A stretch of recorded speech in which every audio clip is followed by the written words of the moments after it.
Hello there, and welcome back to the channel. If you're new here, thank you for joining us.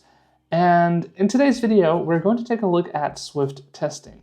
If it's a topic that you're interested in, make sure you subscribe right now if you haven't done that already, because I will be talking about Swift testing a little bit more in the future. In a previous video, I've already shown you how you can get started with Swift testing. In this video, we're going to take a look at something a little bit more advanced, which is something called parameterized tests. It's really a fancy way of saying that we're going to take a look at writing a single unit test function that can actually test multiple inputs.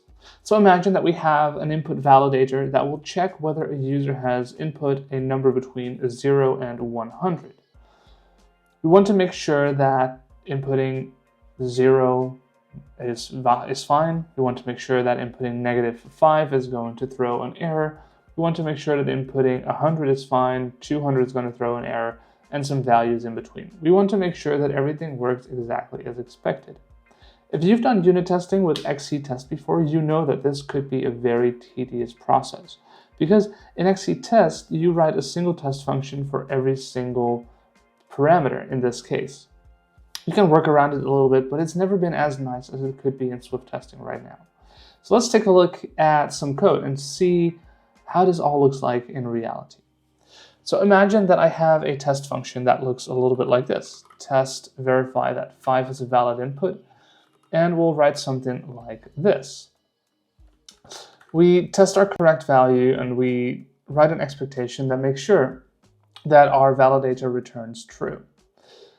We can also use the suggestion provided by Cursor here, which is to test that -10 is an invalid input, and it actually knows my code a little bit, so I can just accept this input. It's really quite awesome. If you're not using Cursor yet, this is the kind of stuff that I really love it for. It's somehow reading my mind, knowing what I might want to test, and giving me some pretty good suggestions. So we're verifying that -10 is an invalid input, test too small. You might use different test names, of course, in your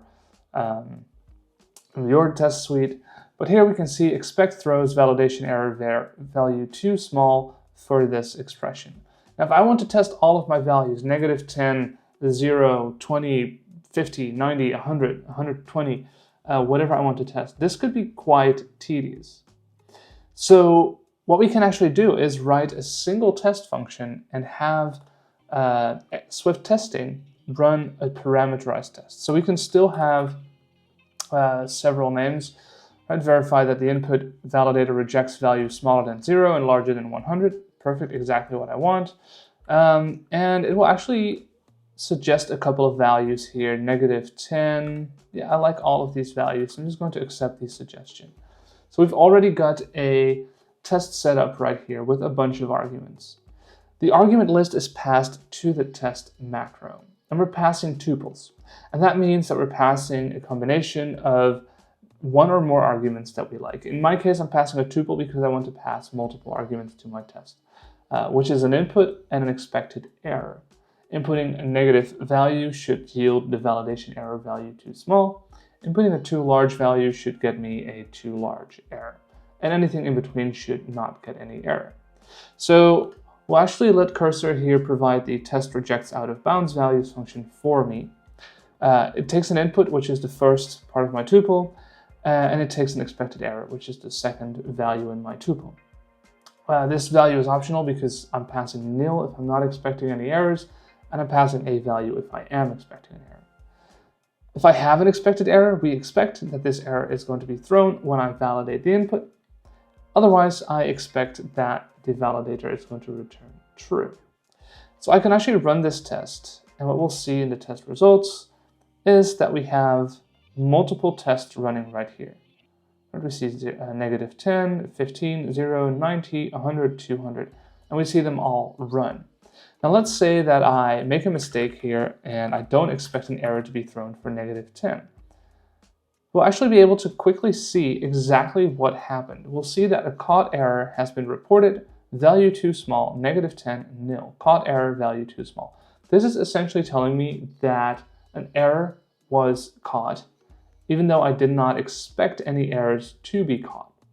So I know that my test is broken, so I can fix that right now, and I know exactly where the problem, which input caused the issue, and I know what to do to fix that. Writing tests like this is a lot more convenient than writing a single unit test for every single case. What's also really nice, by the way, is that this shows up as separate tests, which means that you can really easily see what might have gone wrong. In XCTest, you wouldn't really be able to do this. You would be able to get sensible output, you would be able to write an array that you would loop over, you would kind of be able to approximate this, but it's just not as nice. I really like this from Swift testing. It's probably my favorite feature so far in the Swift testing framework.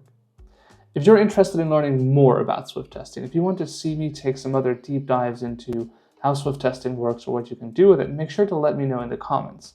If you're not yet subscribed and you want to learn more about Swift testing, make sure you subscribe right now. And as always, like the video so that YouTube knows what you enjoy. Thanks for watching, and I will see you in the next one.